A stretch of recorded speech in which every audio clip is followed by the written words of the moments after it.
Call is now being recorded.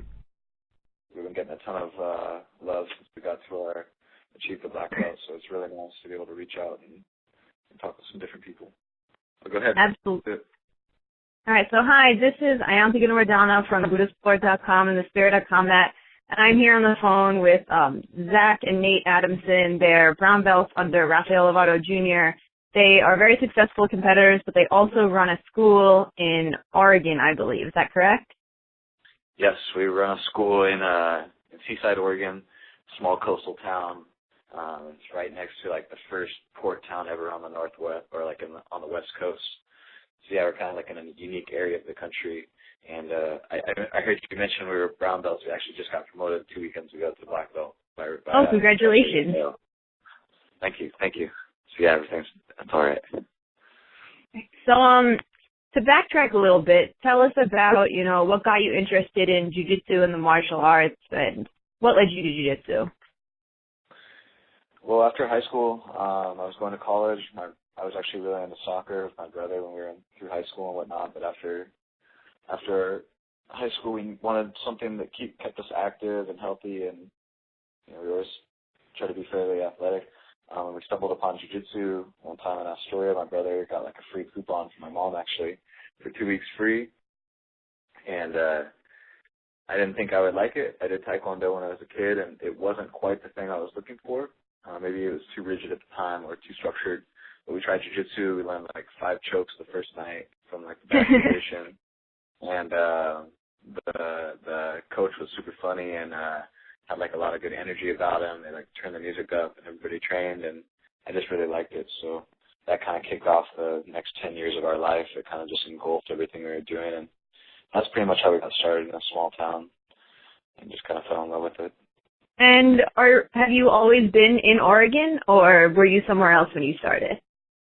Let's see. When I first did it, I was in Oregon. I lived in Eugene for a while. It was a few hours away from our coastal town, Seaside. And I went to school out there, and I trained with a handful of black belts under Megaton Diaz out there. And besides that, I trained for 3 months in Portland, but it's always been in the Northwest, always around the state, besides traveling to visit Rafael for a couple weeks at a time. So always like homegrown Northwest boys for sure. Okay, so now once you started getting into it, what made you want to start competing? We were always really competitive. Like I swear we have like chess, like ribbons from when we were in like grade school, and like little track ribbons, and anything we always did, like surfing, whatever it was, we were always insanely competitive. It was cool because we were brothers, so we would always battle with each other too. But we liked the idea as soon as we heard that we could compete.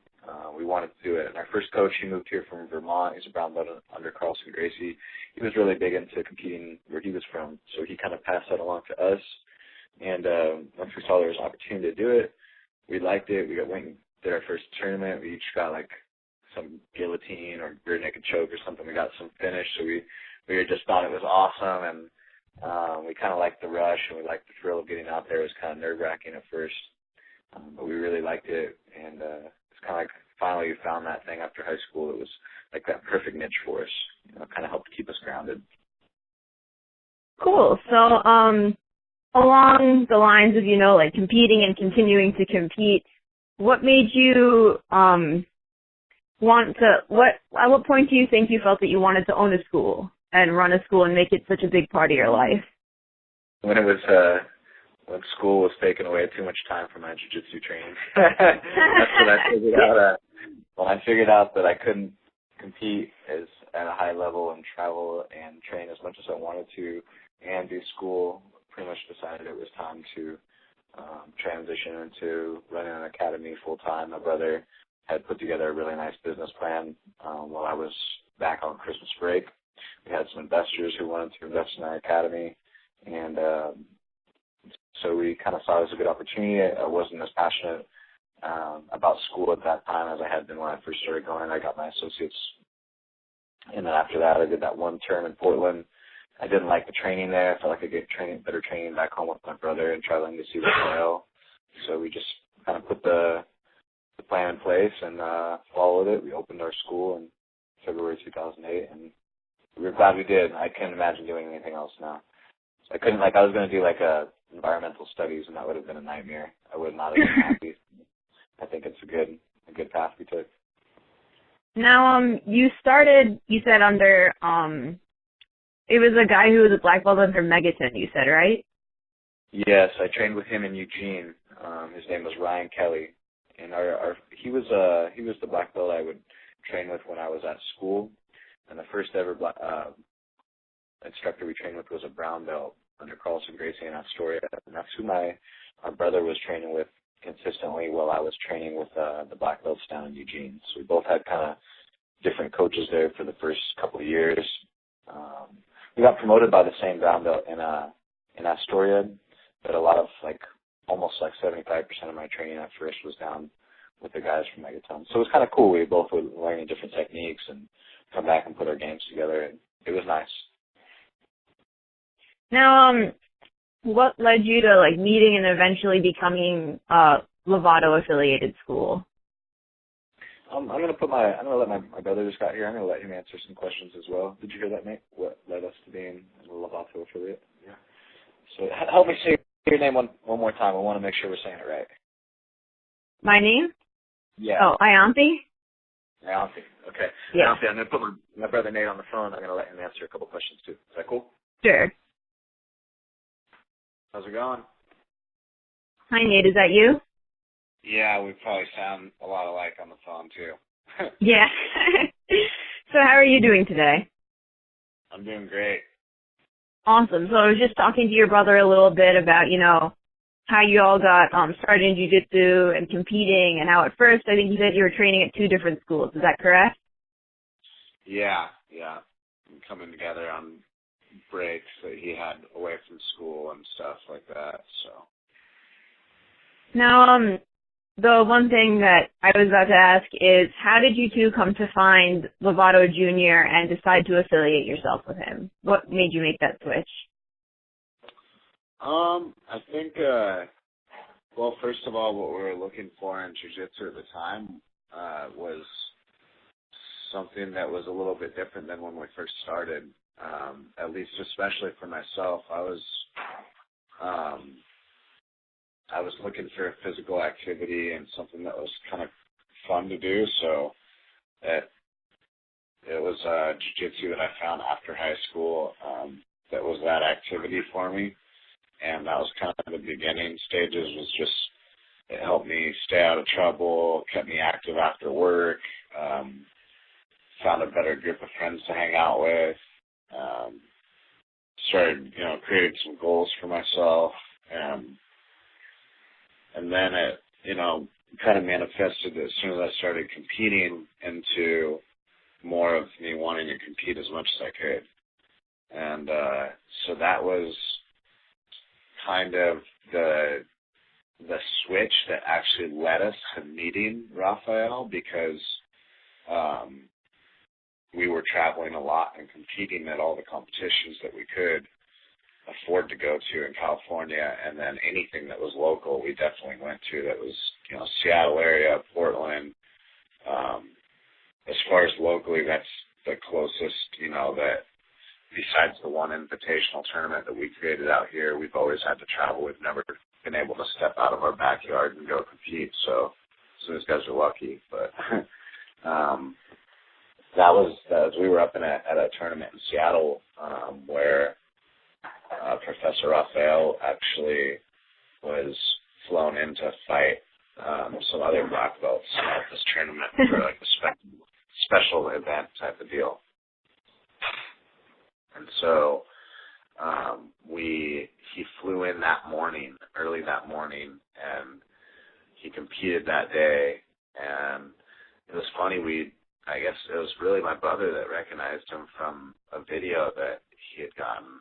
I think it was like, on the mat, like, I don't know if it was like 101 submissions or like some other, it had some matches on it too or something like that. And from some gear we ordered to something like that. And so we're like, oh yeah, I remember that guy's really good. So I went up and talked to him, and he invited us out to Oklahoma to get some training in. And so when we went back home, I guess this was probably about sometime maybe early November, I would say, what that tournament was, and he's like, yeah, I saw you guys out there. You guys got a lot of potential. Like, come train with me out in Oklahoma if you get a chance. So we came back home and we asked our dad for plane tickets to Oklahoma for Christmas. So we went out there.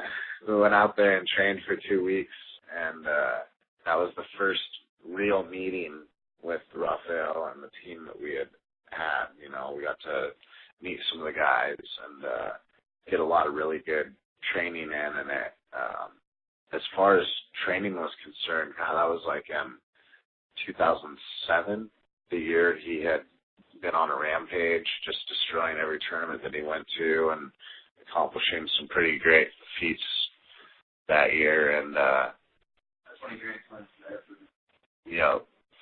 and so that was a real eye-opener as far as training and just the level of jiu-jitsu that was being practiced and shown. And there was nothing even like that around the Northwest at all that we had ever seen. There was nobody anywhere close to that level around Portland, Seattle, anywhere around here. So it was not only was he, you know, an inspiration as far as a competitor, but he'd been around the sport and the martial art for years and years. So his father, and we really felt at the time of the switch that he was a better mentor, and he was going to give us, you know, what we really were truly searching for in the end, which was, you know, to create something great from just being jiu-jitsu martial artists and competitors. And the relationship it was grown over time. We went out there and trained with him for those 2 weeks, and then I was able to put together a seminar in the Northwest and brought about like 25 people out to the coast along with the small group that I had, and we were able to get a seminar together and bring him out. And then I think we went out and trained with him again. This is all over the course of like a year and a half. And then we went back out there and trained one more time. And then when we flew home, that's when we got the call. And he was like, hey, you know, you guys the team really likes you guys. I like you guys. We're wondering if you guys wanted to be a part of Team Lovato. And that was how it started. It was definitely what we were looking for. So we said yes, and it was kind of all in the history books from there on out. Now, so you joined in 2007. So I think I went through your website a little bit before we started the interview. But so you were purple belts then, right? When you joined Lovato?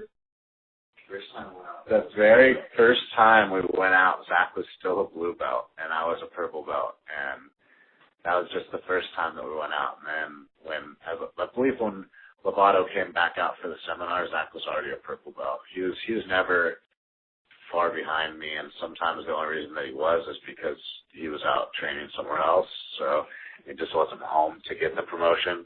So I think we've kind of been neck and neck the whole trip up to black belt.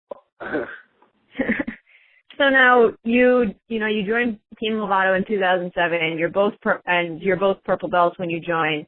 So was this the point in time that you opened up your own school? Did you open up as purple belts, or were you still training somewhere else? Yes. No, we opened up as purple belts under Lovato. Okay. I told them, you know, it's just interesting the way it worked out because also, like, when we met him at that tournament in Seattle, it was like, that was the time, like I was saying, we were not just myself and my brother, but the core group of the competitors and the team, the individual that we were being led by just didn't have, not that he didn't have our best interests in mind, but he didn't have the tools in his toolbox to allow us to move to the level that we were looking for. And that was basically the only reason we were seeking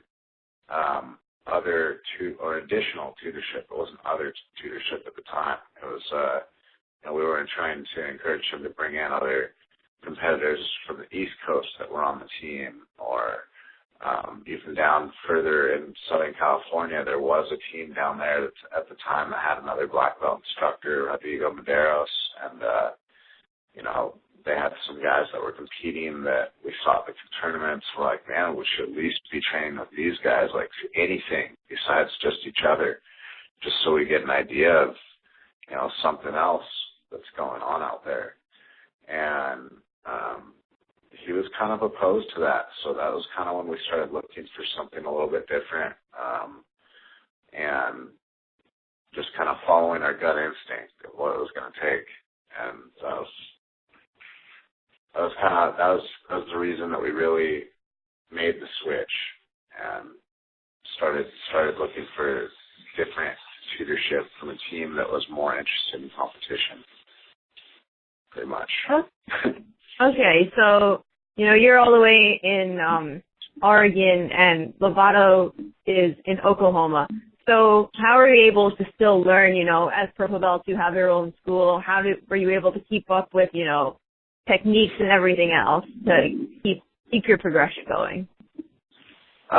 It wasn't easy. It was a lot of traveling out to Oklahoma, and Zach and I scraping tooth and nail to try and run an academy as young kids out here, trying to grow into young men and achieve our goals of being world champions and follow the tutorship of someone that was being held in very high regard at the time. And basically, the plan is we tried to travel out there at least twice a year each. Myself twice, and then Zach twice, and then have Lovato out to the academy at least twice a year, as well as trying to travel to cross-train and compete wherever we could. So basically, up until this last year, it was spending every single dollar we had on trying to forge our destiny that we felt was going to be the best choice for us, and basically putting all of our eggs in that one basket and believing that it was going to happen the right way. And that was this kind of burn the boats method. We just gave ourselves no way out. It was the only option for us. That's kind of been our mentality. And, since you are running the school and traveling so much, how are you able to balance, having someone who would always be there to teach at the school as well as traveling to improve yourself? There was a lot of that balancing act going on during the first 5 years or so. That's the magic question that everyone wants to know. How do they do it? How do they do it? It's pretty much, there's a minor obsession, I would say, probably, to what we do. We don't sleep, we don't eat, we basically just live off of jiu-jitsu and traveling and trying to collect medals. And so, I think, it has been a really big struggle. There's been a lot of sleepless nights and stuff like that going on, where I remember kind of when our remodel was happening and we were bringing Augusto Tanquino out, and I was literally up at 3 a.m. in the morning, shoveling rock out of this rock pit, miles away from the academy, so I could freaking fill up buckets and run it over to the academy and fill up these huge potholes that were left in the freaking driveway. So when people pulled in the morning for the seminar, they weren't messing their cars up and stuff. It was just there's some funny things that we've done, but it's always worth it. And I think we've over time we've definitely gotten better at managing our time and bringing the right people onto the team to help us carry on our goals in the right direction and seek the right mentorship that is close to us as far as business and just basic decision making is concerned, I think those are the things that are going to really help you excel in the future with whatever you do. Is it's kind of like our motto at the academy is we're trying to improve ourselves by 1% every day. So we try and apply that same idea to our daily living outside of the academy as well. And so it's 1% may not be a lot, but over the course of 5 years, it's been 500% increase, and that's been a lot for the academy, and people can see that. There's proof in the pudding there. So that's awesome. It sounds like you guys have really. It's been a two-man show out there. It's not like where you are in Oregon is like. It's not a huge city like New York, Atlanta, LA, and so you guys are it's almost like you're on your own building this from the ground up, which is really impressive. So, let's see. So you've done really well in some of the big tournaments. Before you go to these big tournaments, are you out there training with Lovato for like a Pan Ams or Worlds camp? Have you now built up students who are close to your level? How does that work, training and preparing for those big tournaments? I'm going to let Zach jump on this one. Okay. So the main thing we do, first of all, is kind of apply. Rafael has a blueprint, kind of how you train when you don't have high-level black belts in your academy. You know what I mean? Kind of has like a system or a method that allows you to get good training every day and train just enough that you're going to be ready for the world-class competitions.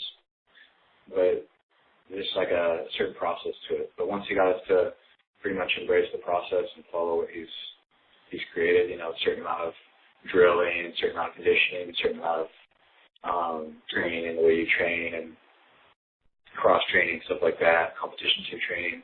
Pretty much just we'll get as good a training as we will anywhere. So same thing for him. He didn't have a black belt there, so he's created the same philosophy with his team. And they pretty much just train together, and then when we do go out to his school, we bring back all the newest techniques, and maybe he's trained, change some little thing in his strategy of how he wants the guys to train, so we'll update the environment. But yeah, pretty much just bringing in good people when we can, go to train with him, usually before either Worlds or Pan Ams, so that we get the really high-level guys on one ring. But yeah, pretty much just my brother and I all the time train together, and he built like a little formula for us. As long as we follow it, we're gonna do well. Okay, and so tell us a little bit about what it was like. You spoke about the structural struggles of building a school, like finding the space, managing your time, and stuff like that. But what was it like trying to, attract students to your school and building up a student base? Because, I live in New Jersey. I've trained in New York and New Jersey, and those are very densely populated areas. So I think in that sense it's a little bit easier to find people. But, what about where you are in Oregon? Tell us a little bit about how difficult it might have been to attract students to such a niche sport like jiu-jitsu. We find when you march them into a dark, small room and put a gun to their head, they sign up pretty quick. Yeah, it's been there's been some real trials and tribulations with like you said, the area is extremely small. Like in the winter months, which is like 9.5, 10 months out of the year here, there's like anywhere in between 7,000 to 9,000 people living in the area because it's just, there's a lot of rain and, gray skies and a lot of depression in the area and whatnot. But, I mean, it's a beautiful beach town, so as long as, Zach and I have found as long as you have yourself set up to be able to travel and kind of do some of the things that you want to do, and then coming back here is always nice. And it's not like you never have a nice day, and the summers definitely make it worth it to live here. I think that our biggest thing has been kind of following some of the Dale Carnegie methods and trying to, I think that's honestly been some of our biggest success in everything that we do. Zach and I really believe in like winning friends and trying to influence people through, having positive relationships. And that's how I was able to take the pressure off of myself, as far as what people consider is the sales process of getting people to join your martial arts. I don't really feel like I'm selling them on anything. I'm offering them an opportunity to be a part of what myself and another group of people are doing that is, from what I've found in over 10 years of what I've been doing, has zero negative side effects. So I don't understand why people wouldn't want their children, themselves, someone they care about to be involved in that. And that's kind of the approach that I take when I'm looking to, when people step through the door, I see them as a potential new friend that I'm going to help achieve the black belt. So that's totally different than, oh, here's somebody that I'm going to end up having to take money for classes.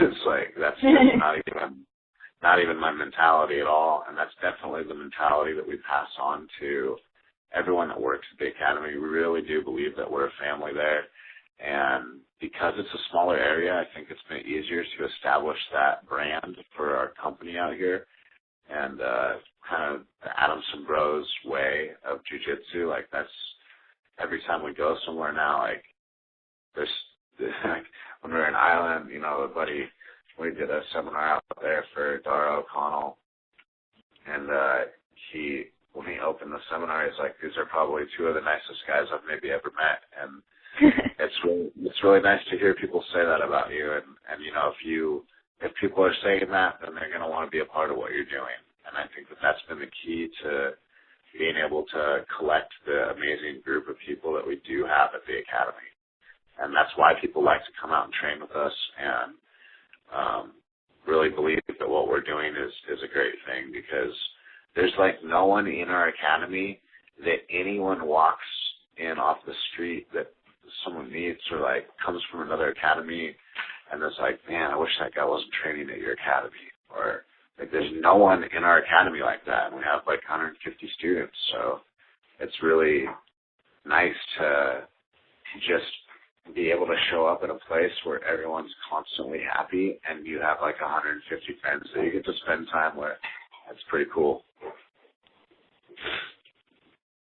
Okay, so, competition and competition training is what led you to, join Lovato's team. Do you stress competition a lot in your school, or is it sounds like you guys are more about, like, the way you approach your students is more like, come join our family, and, we'll help you improve all these areas of your life. But do you stress competition a lot? We don't stress competition until we see someone interested in it. If they come to us initially and they're interested in competition, or their son is a competitor in wrestling or some other sport, and it seems like that would be a good fit for them, then yeah, we'll definitely give them, a tour of the benefits that we have to offer with our competition. I mean, obviously, we have a pretty serious competition team, so there's no real reason to.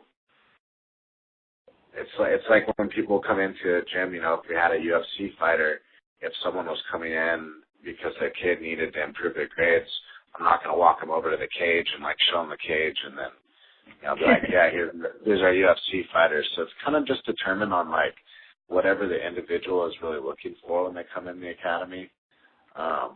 We have different programs designed to fit pretty much everyone's needs, like honestly for women and kids. And so, I mean, there's cool, like we have a whole wall set up for our competition stuff. So when we're walking people through the academy, they can see that wall, and, usually they'll ask questions about the medals and stuff, and that'll open up a chance for us to chat about it a little bit. But we're not actively pushing competition on anyone. I mean, there's always, if we see potential in someone, we'll always ask them, have you ever thought about competing? And we know that competition is a solid way to test your skills and improve your game. So we do suggest, that anyone physically able to should compete at least once. I really do believe that. I think it's a good test for their mentality, their physical being, everything about them is going to be challenged, and I think that it's just a really good opportunity for them to get out there and find something new about themselves. Now that you and your brother are both black belts, you probably have each of your own styles of jiu-jitsu. How would you describe you and your brother's style of jiu-jitsu? What kind of game do you like to play? I think he's he's more like the chameleon, and I'm more like the honey badger. He's he does a lot of studying, a lot of video analyzation. He'll know all the guys that he's competing against in his divisions. And I'm just I just go out there with my game plan. I try and smash and pass and take the back and get them out and just do my thing. And I definitely learn from my mistakes. I feel like he can adapt to the different players' games easier than I can, so sometimes that will make my matches a little more difficult. But I also feel like I learn a lot about myself every time I get out on the mat. And as far as styles, I think, I don't know, maybe the only thing that I really hear differently about our games from other people is I have more annoying grips. That's pretty much the one main thing that I'll hear. And it's just because I grip in different areas and I'll do some different things that are kind of unorthodox. And that's basically, I think, why I get that. So it's definitely not better grips or anything like that. It's just different. But I think his consistent pressure is a little better. But he's a little bit heavier than me, so that's why. I think that we're always looking to develop skills. We're always doing a couple different things. We're working on our own games individually, and then we're always analyzing together what does the group need to work on. So we're kind of multi-focusing on talents and skills at the same time and bettering those together. We have a set curriculum that we're trying to work on for the advanced students and the competitors, so we're always, getting to drill with them and work on those things. And then we have things that we're working on from reviewing video from past competitions and, mistakes that we made in the previous competition to try and prepare for the next one. And that will allow us to go in and drill together on some things that we want to improve on in our individual games.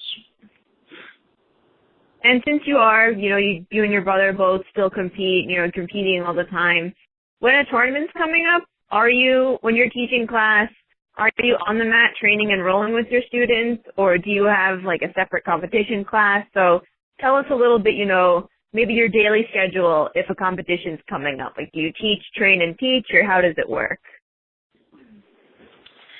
We're pretty lucky because we have a full staff, so we don't always have to teach all of the classes. Luckily, we have a lot of kids' classes and stuff too. But we do have a very progressive curriculum. For our advanced students, they're pretty much learning the newest stuff you could possibly learn. We kind of encourage the environment too for them to try all the new things they're seeing in competition, and we focus on takedowns, but also a lot of the newest guard positions and whatever's the new trending stuff. We want our students to be working on it. So we are able to train a lot. We have multiple classes for our students too, though. So it's not just our advanced students who get to train with us. We teach a Monday mixed class, and then a Thursday competition team, and then Tuesday advanced. So we kind of have different classes for different students, and we're in there most of the time anyway, so people have access to us, and we can answer questions. And we'll cover all the other classes if the coaches are out of town too. And you mentioned that, Lovato has given you, like a specific process to follow. Is that just like, a format for training, would you say, or do you mean like specific moves that you need to work on? When I say a formula, it's just kind of like a certain routine of like, one good example would be like how much conditioning he mixes in with his drills and his rounds, the way he gets rounds in with his students. We've also changed things a lot too because we're different body type, don't have the same access to the same conditioning facility and coaches that he does. So we switched it up a little bit too. But I think whatever he's applying that's working and works good for his team, then we've kind of taken it and used it. Okay. And conditioning, you mentioned conditioning, that's become, I think a bigger thing as jiu-jitsu gets popular. People are finding, what works and what doesn't for conditioning. Is that something you take into account a lot during training? Because I know that you see some of these guys with trainers and such, and they go to some conditioning gyms, but then you have guys like Marcelo who, he is one of the few guys who doesn't do any strength conditioning. He just does more jiu-jitsu. So how do you guys approach that? I don't think there's like too much need to do too much conditioning in my opinion, but with the training partners that you have around, you might not always get pushed as hard. So you might need, we kind of like to use conditioning sometimes to get our heart rate really high or get that really hard push sometimes in a workout that you might not be able to get through your regular training with your students if they're not as high, like at a high level. But besides that, basically just doing it to get stronger, to avoid injuries. My brother and I are lighter guys, so we want to try and reinforce put more padding around our body so that we aren't going to get hurt as much. Okay. And since you've been competing so much and for so long, what do you think, if you could name, what do you think is the toughest match each of you have had? The toughest match? Yeah, or like toughest opponent maybe if you keep meeting the same guy as people move up.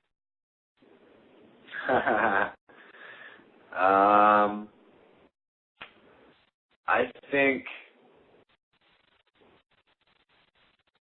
honestly, my toughest match that I've had, I mean, it's a memorable one, and he's kind of a bigger name, but it was just a savage fight until I ended up getting finished. It was a tough fight for me. Was Michael Lange. Oh yeah, that'll be a tough fight. Michelle Lange, sorry. Michelle Lange.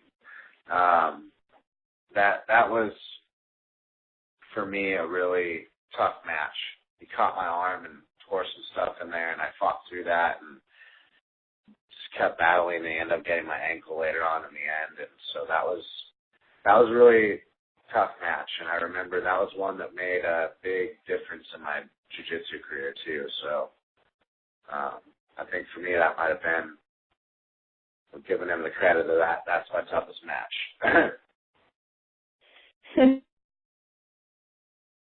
Allie and your brother are for training, changing it all. Do you think you'll be studying guys more? Do you already guys have picked out in your vision who are going to be tough, or how is your mindset now that you're black belt? Well, I mean, we have, in our weight class now, we have Cobrinha, Augusto, Tanquino, Mendez, the Mendez Bros, and the Meow Brothers. So we have a lot of really good fights coming up. And, we feel lucky because we fight all the guys who are a lot of the most progressive people in jiu-jitsu right now. There's Bushesha. Mm-hmm.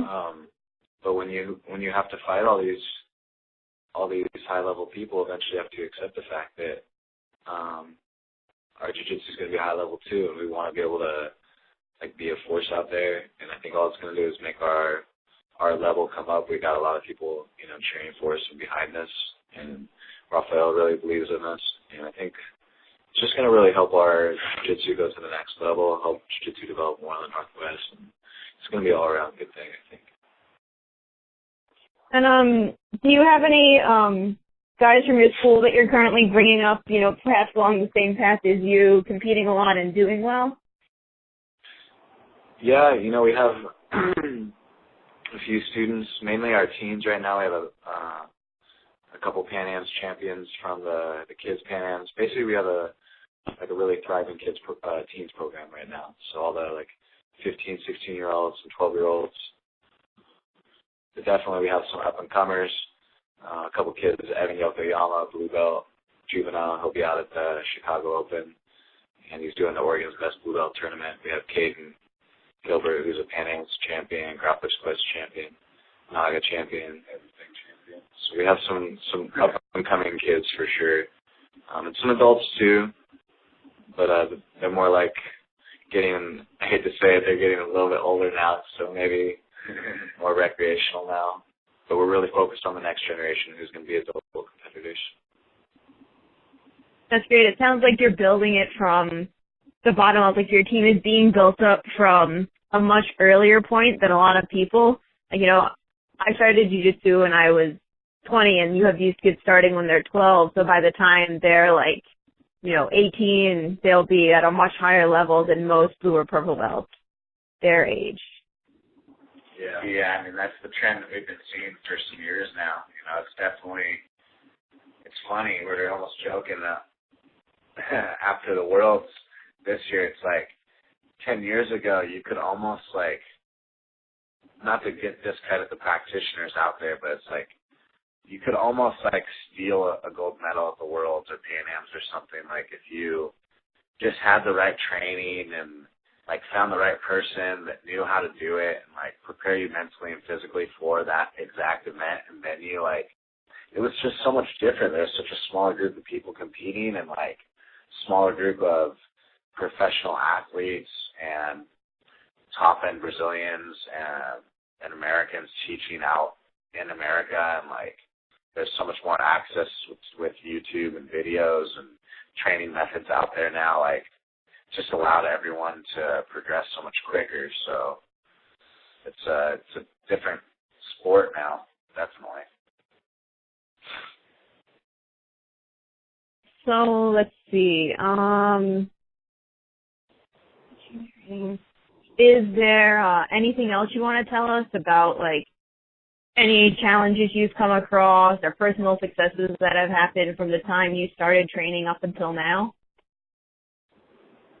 I think our main thing would just be to give people hope who want to open an academy in a small town. I think that's the biggest thing we've overcome is our town is insanely small.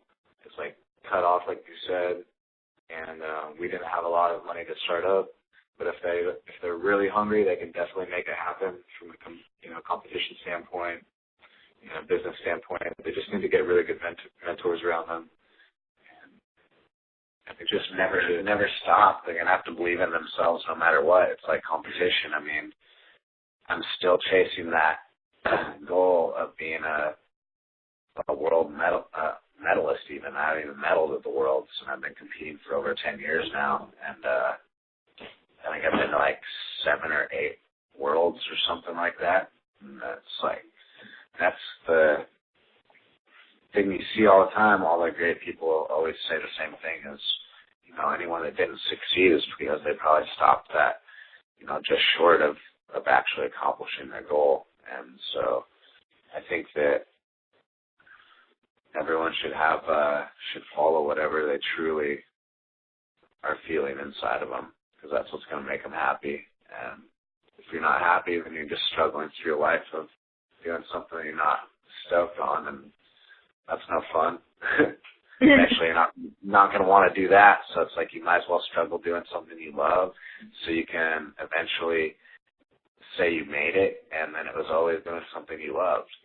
So it's that's how you would rather struggle than struggle for someone else's goals and not accomplish anything for yourself. So. Are there any sponsors you would like to thank that have helped you, be able to compete and run your school?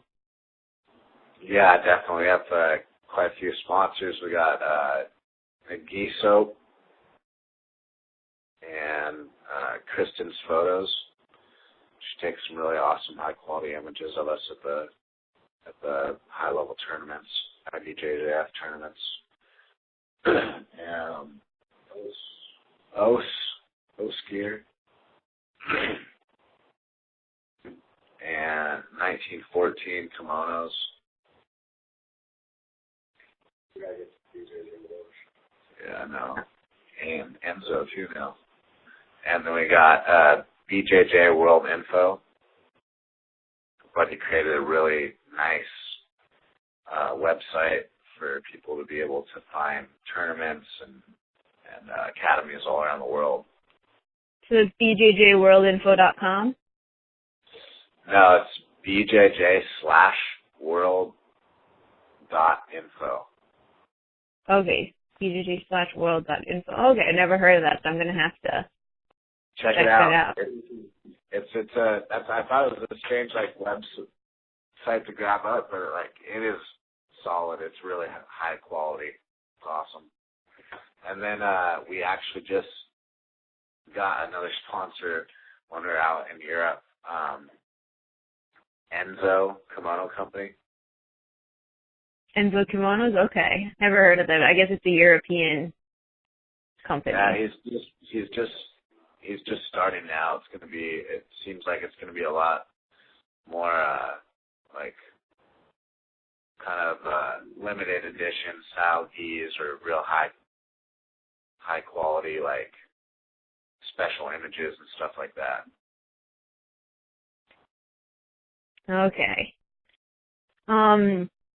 Any last words from you or your brother before we end the interview? Something maybe we haven't covered that you think is important to know about you two?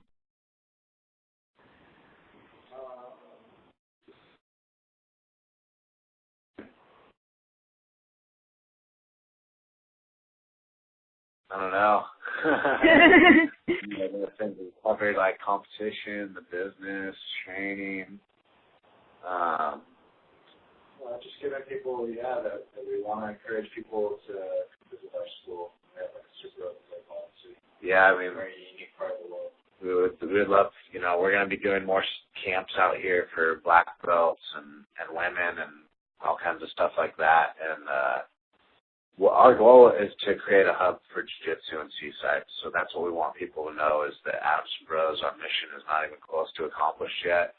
We want Seaside to be the best place in Oregon to train at, not anywhere in Portland or Seattle, or if it is somewhere there, it's going to be Adamson Bros School. So that's our goal. Is we're still trying to, forge that dynasty. We're trying to still become great. We don't feel like we're great yet. We're good, but we're still climbing the ladder. So that's what we want people to know our mission is that, what we've accomplished, we've learned a lot, but we're not even close to finished yet. We're going to keep pushing hard. All right. Well, thank you so much for taking the time to speak with me. It's really cool and inspiring to hear from someone or it's two people, I should say, who started a school as purple belts in a town that's not that big and have still managed to, compete at such a high level and do well. So I think a lot of people are going to really like what you have to say, are going to find your story really cool and inspiring. Well, we hope so. That's what keeps us inspired. Thank you for giving us the opportunity to do the interview. No problem. Thank you. And I'll shoot you an email once this interview is up. I have to type it all out and then post it on the site. Awesome. Thank you so much. Keep in touch with us, too. We'll do the same. We'll try and support you as much as we can. Okay, thank you so much. And someday I'll try and make it out to Seaside and train with y'all. Definitely do. All right. Thanks again. Take care. Have a good day. You too. Bye-bye.